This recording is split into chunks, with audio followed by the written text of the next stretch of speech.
Премьер-министр Мухаммед-Калый Абылгазиев Мюнхен эл аралык аэропортунун башкаруучу директору Ральф Гаффал баштаган делегациясы менен жолугушту. Жолугушуунун жүрүшүндө өлкөнүн аэропорттук инфратүзүмдөрүн жана аба ташууларын өнүктүрүү тармагында кызматташуу маселелери талкууланды. Өкмөт башчынын айтымында республиканын транспорттук логистикасын кеңейтүү жана жүргүнчүлөрдү ташуу көлөмүн көбөйтүү боюнча максаттарга жетүү, ошондой эле учуулардын коопсуздугун камсыздоо, авиация тармагын өнүктүрүү жаатындагы артыкчылыктуу иш багыттары болуп саналат. Ошону менен бирге туризмди өнүктүрүү жана өлкө аймагы аркылуу учуулардын географиясын кеңейтүү максатында Кыргызстан бир жактуу тартипте бардык каалоочу авиакомпанияларга 5-даражадагы аба эркиндиги укугун берди. Мухаммед-Калый Абылгазиев белгилегендей, бүгүнкү күнү өкмөт эл аралык финанс институттары менен биргеликте Манас эл аралык аэропорту ачык акционердик коомунун аэропортторун өнүктүрүү жана модернизациялоо боюнча мамлекеттик жеке өнөктөштүк долбоорун ишке киргизүү боюнча активдүү иштерди жүргүзүүдө.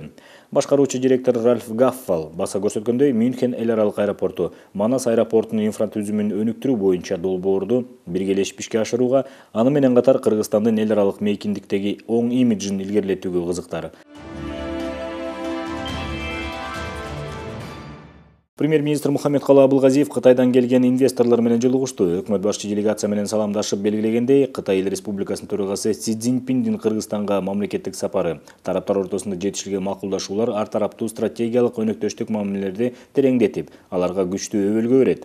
Чань Ань, көп тармактуу корпорациянын директору Ли Ган белгилегендей, Кытайдан келген делегация эки өлкөнүн ортосунда ар түрдүү багыттарда өз ара пайдалуу кызматташтыкты өнүктүрүүнү колдойт. Кытайдын төрагасы Си Цзиньпиндин өзүнүн сөзүндө Суяб шаарында туулган көрүнүктүү Кытай акыны Ли Байдын саптарын бир нече ирет келтирген. Сапарыбыздын алкагында биз Токмок шаарына жакын жердеги ошол аймакка бардык. Биз акын Ли Бай тууралуу тарыхый тасма тартууну ниеттенип жатабыз. Ошону менен биздин өз ара алакаларыбыздын маданий чийинин жана баалуулуктарын көрсөтөбүз. Эки өлкөнүн археологтордун аракеттешүүсү менен биз аймакты изилдеп, казуу иштерин жүргүзүп, акын Ли Байдын музейин тургузсак дейбиз.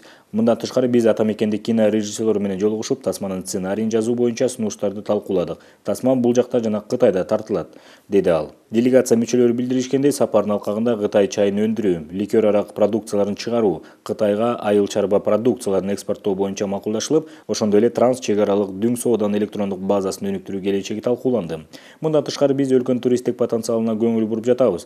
Кытайдан жылына 100 миллион турист дүйнөнүн ар кыл өлкөлөрүнө барышат. Бул багытта Ысык көлдүн жээгинде туристтик база, мейманкана комплексин түзүү пландары бар. Бул экономикалык эмес, маданий долбоор. Туристтик каттам мурда Суяб шаары жайгашкан аймак аркылуу өтөт. Бул баштоолордун баары маанилүү жана Кытай төрагасы Си Цзиньпиндин бир алкак бир жол долбоорунун алкагындагы көрсөтмөлөрүнө дал келет, деди Ли Ган. Премьер-министр Мухаммед-Калый Абылгазиев баса көрсөткөндөй, мамлекет Кыргызстан жана Кытайдын ортосундагы кызматташтыкты жана стратегиялык өнөктөштүктү мындан ары карай өнүктүрүүгө багытталган инвестициялык сунуштарды жана долбоорлорду колдоого максатталган. Вице-премьер-министр Замирбек Аскаров республиканын бардык аймагы боюнча почта жөнөтмөлөрүнүн жеткирүүнүн сапатын жакшыртуу үчүн арналган 18 автоунааны тапшыруу аземине катышты. Замирбек Аскаров белгилегендей, Кыргызстан 1993 жылдын 26 январынан баштап дүйнөлүк почта уюмунун толук укуктуу мүчөсү болуп саналат. Анын максаты почта кардарларын сапаттуу тейлөө, планетанын бардык жашоочуларынын ортосунда байланыштарды өнүктүрүү жана аракеттешүү. Почта коомдун өнүгүшүндө маанилүү роль ойнойт. Кыргыз почтасы мамлекеттик ишканасында 922 көп тармактуу объект иштейт. Анда калкты тейлөө боюнча 363 маалыматтык киоск жайгашкан. Алар иштеген мезгилде 2017 жылдын аягынан бери 505.460 ашуун ар түрдүү багыттагы кайрылуулар келип түшкөн. Өкмөт Кыргыз почтасын жаңыландыруу, жакшыртуу, модернизациялоо боюнча натыйжалуу иштерди жүргүзүүдө. Мунун баары калкка мамлекеттик кызмат көрсөтүүлөрдүн арзан, бат жана жеткиликтүү болушун камсыз кылууда.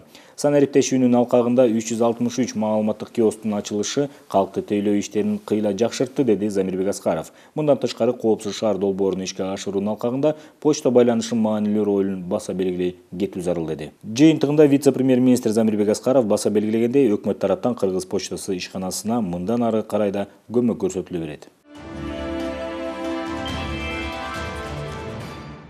Премьер-министр Мухаммед-Калый Абылгазиев айыл чарбасын реформалоо боюнча кеңешме өткөрдү. Өкмөт башчыга жазгы талаа иштеринин жүрүшү, жеңилдетилген насыя аркылуу айыл чарбасын каржылоо жана лизингке айыл чарба техникасын берүү программаларын ишке ашыруу боюнча көрүлүп жаткан чаралар тууралуу маалымдалды. Белгилегендей, насыя берүүдө продукциясын жеткирип берүү боюнча кайра иштетүүчү ишканалар менен келишим түзүп койгон чарбалык субъекттер артыкчылыктуу болуп саналат. Кыргыз Республикасынын айыл чарба, тамак аш, өнөр жайы жана мелиорация министри Эркинбек Чодуев Премьер-министрге башкаруу түзүмдөрүн реформалоо, айыл чарба продукциясын өндүрүү жана тышкы рынокко сатуу үчүн ыңгайлуу шарттарды түзүү каралган өзүнүн программасы тууралуу айтып берди.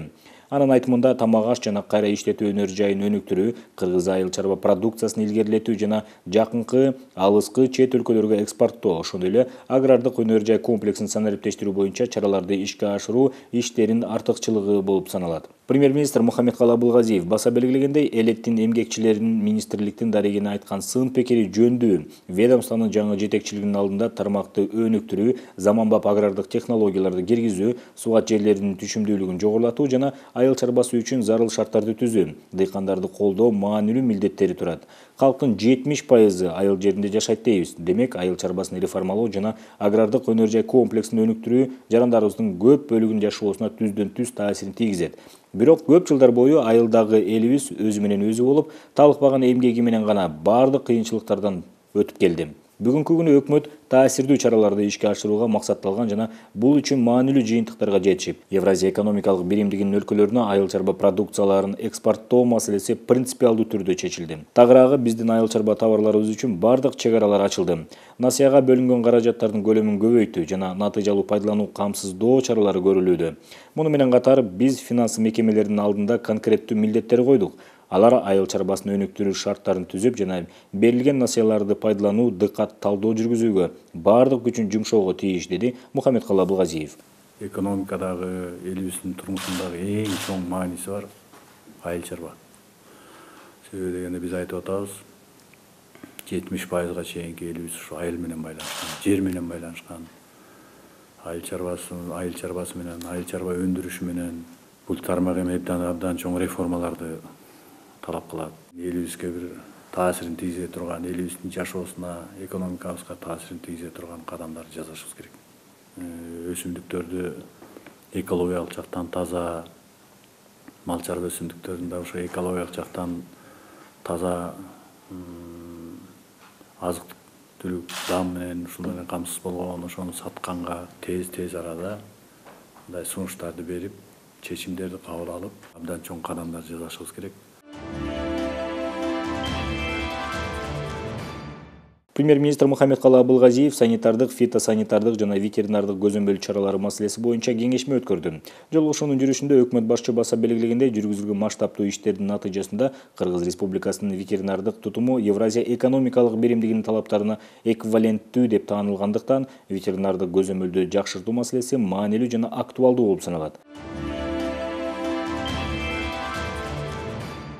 Вице-премьер-министр Алтынай Өмүрбекова 2019-жылга карата калкты социалдык коргоо жана балдар укуктары боюнча координациялык кеңештин жыйынын өткөрдү. Негизги багыттар катары оор жашоо шартындагы балдар жана үй-бүлөлөрдү, ден соолугу мүмкүнчүлүгү чектелген жарандарды социалдык коргоо, ошондой эле аларды коомго натыйжалуу аралаштыруу максатында алар үчүн жеткиликтүү жашоо чөйрөсүн түзүү, инклюзивдик билим берүү тутумун жакшыртуу жана балдар үйлөрүн жана интернаттардын бүтүрүүчүлөрүн колдоо аныкталды. Алтынай Өмүрбекова жыйындын катышуучуларын кыргыз өкмөтүнүн оор турмуш шартына кабылган балдар жана үй-бүлөлөрдү аныктоо боюнча өкүлдөө жана жергиликтүү өз алдынча башкаруу органдары тарабынан аларды социалдык коштоо боюнча айрым мамлекеттик ыйгарым укуктарды ишке ашыруу жөнүндө токтому кабыл алынгандыгы тууралуу маалымдады. Вице-премьер-министр эске салгандай, улуттук статистика комитетинин көп көрсөткүчтөр боюнча кластердик текшерүү отчетунда көрсөтүлгөндөй, 8 жашка чейинки курактагы камтыган эрте балалык курактагы баланын когнитивдик, социалдык, эмоционалдык жана дене түзүлүштүк өнүгүүсү үчүн чечүүчү мааниге ээ. Кенже курактагы балдарды оптималдуу өнүктүрүү үчүн өлгөлөөчү тарбия чөйрөсү, китеп жана окуу материалдарынын жеткиликтүүсү болуусу, тийиштүү тамактануу, ошондой эле коопсуздук жана коргоо талап кылынат. Жакырчылык, саламаттыктын начардыгы, көңүл бурбагандык жана эксплуатация, жетишсиз камкордук сыяктуу көп сандаган тобокелдик факторлорго туш болгон балдар өздөрүнүн өнүгүү потенциалын ача алышпайт. Отчетко ылайык, Кыргыз Республикасында жайсыз үй-бүлөлөрдүн 5 жашка чейинки балдарында өнүгүүдөн артта калуу байкалат. Ошондуктан мамлекет жашоо шарты оор балдарга жана үй-бүлөлөргө социалдык жана комплекстик колдоо чараларына өзгөчө көңүл буруусу зарыл, деди вице-премьер-министр Алтынай Өмүрбекова. Премьер-министр Мухаммедкалый Абылгазиев атомдык энергия боюнча эл аралык агенттиктин башкы директорунун орун басары Ян Даджу менен жолугушту. Өкмөт башы техникалык кызматташуу программасы боюнча Кыргызстанга уюм тарабынан көрсөтүп жаткан жардам үчүн ыраазычылык билдирди. Ошону менен бирге Кыргызстан МАГАТЭ үчүн ишенимдүү өнөктөш экенин баса белгилегим келет. Биздин өлкөгө көрсөтүлүп жаткан техникалык жардам өз максаты үчүн кызмат кылып, радиациялык жана ядролук коопсуздукту бекемдеп, элге көрсөтүлгөн өзөктүк медицина тармагында кызматтын сапаты жакшыртылууда. Бул биздин өлкөбүз үчүн негизги максаттардын бири болуп саналат. Ошондой эле Саламаттык сактоо министрлигине онкологиялык ооруларга каршы күрөшүүдө көрсөтүлүп жаткан жардамдын өзгөчө маанилүүлүгүн баса белгилегим келет. Буга байланыштуу техникалык кызматташтыктын ушул компонентине көңүл бурууңуздарды суранам, деди премьер-министр. Мухаммедкалый Абылгазиев азыркы учурда өзөктүк медицинанын брахитерапия жана нур терапиясына тиешелүү жана лабораторияларды бекемдөө, үй жандыктарынын дарттарын жана тамак аш азыктарын тестирлөө системасын жакшыртууга багытталган 2 мыйзам иштелип чыкканын билдирди. Кыргызстан тарабынан 2018-2022 жылдарга карата өлкөлүк рамкалык программага кол коюлганы Кыргыз тараптын техникалык кызматташтыгын кеңейтүүгө даяр экендигин көрсөтүүдө, деп кошумчалады өкмөт башчы. Атомдук энергия боюнча эл аралык агенттиктин башкы директорунун орун басары Ян Даджу өзүнүн Кыргызстанга болгон биринчи сапарына, өкмөт башчы менен жолугушуусуна жана бир катар мамлекеттик органдардын жетекчилери менен жолугушуулары күтүлүп жатканына кубанычта экендигин билдирди. Биздин уюм аткарып жаткан иштерге жогорку баа бергениңизге ыраазычылык билдиргим келет. Биз республиканын туруктуу экономикалык жана социалдык өнүгүүсүнө, өзөктүк илимге жана технологияларга болгон кызыгуусун алдыга жылдыруусун канаттануу менен баса белгилей алабыз. МАГАТЭ Кыргызстан менен натыйжалык кызматташууга жана өнөктөштүк мамиле түзүүгө даяр, деди Ян Даджу. Ошондой эле жолугушууда тараптар бир катар маанилүү маселелер боюнча пикир алмашышты.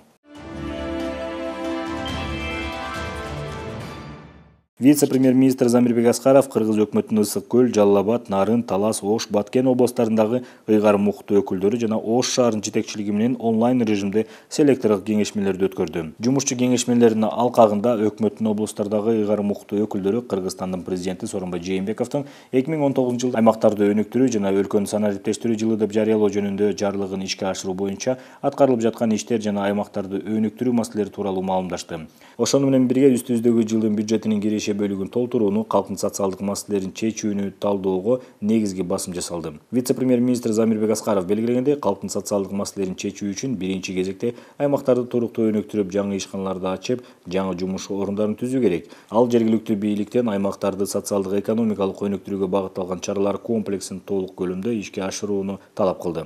Аймактарды өнүктүрүүнүн оңдуу тенденциялары менен катар жергиликтүү бийлик башчыларынын өзгөчө көңүл буруусун талап кылган терс факторлор бар. Бул алды менен өнөр жай көрсөткүчтөрү, аймактардын экономикасына инвестицияларды тартуу, токтоп турган ишканаларды ишке киргизүү, жергиликтүү бийлик органдарынын жетекчилери жана мамлекеттик органдардын тиешелүү аймактык түзүмдөрү бул багыттагы иштерди активдештирүүлөрү зарыл. Райондордун акимдери байкоочу катары турбашы керек. Алар өздөрүнө ишенип берилген аймактарды өнүктүрүү жана жашылдандыруу үчүн жеке жоопкерчиликти тартышат, деп баса белгиледи ал. Селектордук кеңешмелердин жыйынтыгы боюнча тиешелүү мамлекеттик органдарга бюджеттин киреше бөлүгүн толтурууну камсыз кылуу иштерин активдештирүү. 2019 жылдын 6 айынын жыйынтыгы боюнча аймактардын социалдык экономикалык абалын жакшыртуу сунуштарын киргизүү тапшырылды.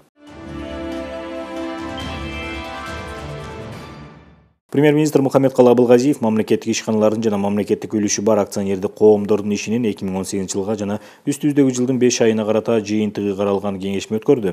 Кеңешменин жүрүшүндө белгилегендей, көпчүлүк мамлекеттик менчик объекттердин рентабелдүүлүк көрсөткүчү төмөн бойдон калып, ал эми таза кирешенин суммасы кыскарууда. Бул Альфа Телеком, ТНК Дастан, Найман ГЭС акционердик коомдору сыяктуу жана башка бир катар ишканаларга тийиштүү. Бишкек машина куруу заводу ачык акционердик коому жана Кепилдик фонду ачык акционердик коому сыяктуу компаниялардын сарптоо пландары 206 жана 162% көбөйгөн. Мухаммедкалый Абылгазиев баса белгилегендей, мамлекеттик менчик объекттеринин рентабелдүүлүгүн жогорулатуу өкмөттүн ишинин артыкчылыктарынын бири. Бүгүнкү күнү тилекке каршы мамлекеттик менчикти башкаруу кырдаалы, өлкө экономикасынын кызыкчылыктарына жооп бербейт. 106 мамлекеттик ишкананын 51 рентабелдүү эмес, 52 акционердик коомдун ичинен 22 компания киреше алып келбейт. Биз ар бир объекттин ишин карап чыгышыбыз керек. Бюджетке жана экономикага пайда алып келбеген бардык мамлекеттик ишканаларды мамлекеттик жеке өнөктөштүктүн алкагында өнүктүрүү зарыл. Ошондо гана чыгаш алуу ишканалардын киреше табуусуна, жаңы жумуш орундарын түзүлүшүнө, салыктарды төлөөгө жетишүүгө болот. Улуттук башкаруучу компания бул эмнени түшүндүрөт? Бардык мамлекеттин үлүшү бар жана мамлекет ээ болгон компанияны башкара турган саясат жаңы келиш керек. Бардыгы тең ушул рыноктук механизмдер менен. Эң башкысы ал жерде менеджерлерди тартуу. Андан кийин алардын көрсөткүчтөрүн, ошол өзүнүн финансылык жана экономикалык көрсөткүчтөрүнө кандай жетип атат, кандай биздин салыктарды кандай төлөп атат, жумушчу орундары кандай түзүлүп атат, биздин экономикабыздагы менчиктер менен өзлөрү атаандаш болуп атабы, боло алган жокпу, ушул маселелердин баарын карашыбыз керек. Тилекке каршы учурда мамлекеттик ишканалардын жетекчилеринин бири дагы конкреттүү өнүктүрүү чараларын иштеп чыккан эмес, демилге көтөрбөй жатышат. Дал ошондуктан өкмөт тарабынан натыйжалуу ишмердүүлүктүн негизги көрсөткүчтөрү киргизилген. Себеби башкаруунун төмөндүгүнөн көптөгөн компаниялар рентабелсиз жана чыгашалуу. Натыйжалуу көрсөткүчтөрүндө ар бир жетекчинин ишин деталдуу талдоо каралган. Анын жыйынтыгында биз тийиштүү чараларды көрөбүз. Активдердин жана капиталдардын рентабелдүүлүгү түшүп, өнүгүү жок. Быйылкы жылы биз бул маанилүү маселеге чекит коюп, мамлекеттик менчикти башкаруунун түшүнүктүү жана таасирдүү механизмдерин киргизүүгө жана ага жогорку класстагы менеджерлерди тартууга тийишпиз, деп баса белгиледи Мухаммедкалый Абылгазиев. Буга байланыштуу премьер-министр экономика министрлигине жана Кыргыз Республикасынын өкмөтүнө караштуу мамлекеттик мүлктү башкаруу боюнча фондуна 1 айлык мөөнөттө тиешелүү механизмдерин иштеп чыгуу менен ишенимдүү башкарууга бериле турган мамлекеттик менчиктеги объекттердин тизмесин даярдоону тапшырды. Бул механизм мамлекеттик компаниялардын жетекчилигине чыныгы кесипкөйлөрдү тартууга шарт түзөт. Аутсорсинг принцибин киргизүү, жеке сектордун ресурстарын экономиканын кызыкчылыгында натыйжалуу пайдалануу үчүн мүмкүндүктөрдүн баарын түзөт. Биздин дагы бир саясатыбыз, эгерде бизге эффект алып келбесе, мамлекеттик жеке өнүктүрүш аркылуу менчик өткөрүп берип, ошо менчик башкарып, салыгын төлөп, жумушчу орундарынын түзүп, анан иштеш керек. Жакынкы арада экономика министрлиги мүлктү башкаруу боюнча фондубуз аркылуу өкмөт 1 айдын ичинде өкмөттүн чечимине ылайык ишенимдүү башкаруу боюнча механизмдерди иштеп чыгышыңар керек. Эң биринчи биз айтып аткан жанагы менеджерлерди тартуу боюнча. Балким программасын иштеп чыгат. Ошо ишкананы башкарып алат. Улуттук башкаруучу компания ачык акционердик коому түзүлдү. Тийиштүү чечимге премьер-министр Мухаммедкалый Абылгазиев кол койду. Бул чечим мамлекеттик мүлктү башкаруу системасын өркүндөтүү максатында кабыл алынды. Улуттук башкаруучу компания ачык акционердик коому Кыргыз Республикасынын мыйзамдарында белгиленген тартипте уставдык капиталына мамлекеттин 100% катышуусу менен түзүлүүдө. Улуттук башкаруучу компания ачык акционердик коомунун уставдык капиталы бир акциясы 100 сом номиналдык наркы менен 100 000 жөнөкөй энчилүү акцияларга бөлүнгөн 10 миллион сом мөлчөмүндө аныкталды. Кыргыз өкмөтүнө караштуу мамлекеттик мүлктү башкаруу боюнча фондуна улуттук башкаруучу компания ачык акционердик коомунун уюштуруучусу катары чыгып, улуттук башкаруучу компания ачык акционердик коомун юстиция органдарына мамлекеттик каттоодон өткөрүү тапшырмасы берилди. Кыргыз өкмөт үйүндө Кыргыз Республикасынын премьер-министринин жаңыланган коомдук кабылдамасынын ачылышы өттү. Салтанатка Кыргыз өкмөтүнүн аппарат жетекчиси министр Самат Кылжиев жана Европа биримдигинин Кыргыз Республикасындагы укуктун үстөмдүгү 2-фаза программасынын өкүлү Стефанос Кареглас катышты. Өкмөттүн аппарат жетекчиси өз сөзүндө Европа биримдигинин Кыргыз Республикасындагы өкүлчүлүгүнө Кыргыз Республикасындагы укуктун үстөмдүгүн бекемдөөгө аракеттештирүү 2-фаза долбоорун иштеп чыгууда Кыргызстанда адамдардын жана жарандык укуктарды коргоо жаатында көрсөткөн колдоосу, ошондой эле өкмөттүн аппараты менен тыгыз кызматташуусу үчүн ыраазычылык билдирди. Анын ичинде көрсөтүлгөн техникалык колдоо жана өлкөнүн мамлекеттик органдарына жарандардын кайрылуулары менен иштөөнү жакшыртуу боюнча биргелешкен иштерди жүргүзүү үчүн ыраазычылык билдирем. Бүгүн биз силер менен биргеликте 23-июнь Кыргыз Республикасынын мамлекеттик жана муниципалдык кызматкерлеринин күнүнүн алдында премьер-министрдин модернизацияланган коомдук кабылдамасын ачып жатабыз. Бул символикалык мүнөзгө ээ жана программанын алкагында алынган техникалык жабдуулар өкмөттүн аппараттын кызматкерлери тарабынан күнүмдүк иште колдонулуп, жарандардын кайрылуулары менен иштөөнүн сапатын кыйла жогорулатат деп ойлойм. Ал эми жаңы коомдук кабылдама республиканын жарандарына укуктарын, эркиндигин жана мыйзамдуу кызыкчылыктарын ишке ашырууга көмөктөшүүнү жакшыртат жатат деп эсептейт Самат Кылжиев. Ошол менен бирге өкмөттүн аппарат жетекчиси өзгөчө белгилегендей, Кыргыз Республикасынын президентинин аймактарды өнүктүрүү жана өлкөнү санариптештирүү боюнча жарлыгын ишке ашыруу максатында жаңыланган Каттар KG электрондук порталын ишке киргизүү, жарандардын республиканын аймактарынын жашоочуларынын мамлекеттик органдарга кайрылуулары боюнча мүмкүндүктөрүн жогорулатат. Муну менен өтүнмөлөргө жооп берүү ыкчам жүрүп, алардын аткарылышын көзөмөлдөө мүмкүн болот. Өз кезегинде Европа биримдигинин өкүлү Стефанос Караклас премьер-министрдин жаңыланган коомдук кабылдамасынын ачылышын канаттануу менен белгилеп, эми ал өлкө калкынын көп бөлүгүнө жеткиликтүү болуп калганын ырастады. Жыйынтыгында өкмөт аппарат жетекчиси Самат Кылжиев Европа биримдигинин укук үстөмдүгүн күчөтүү, Кыргыз Республикасында демократиялык принциптерди жана мыйзамдуулукту бекемдөө программасы менен мындан ары карай кызматташууга ишеним билдирди.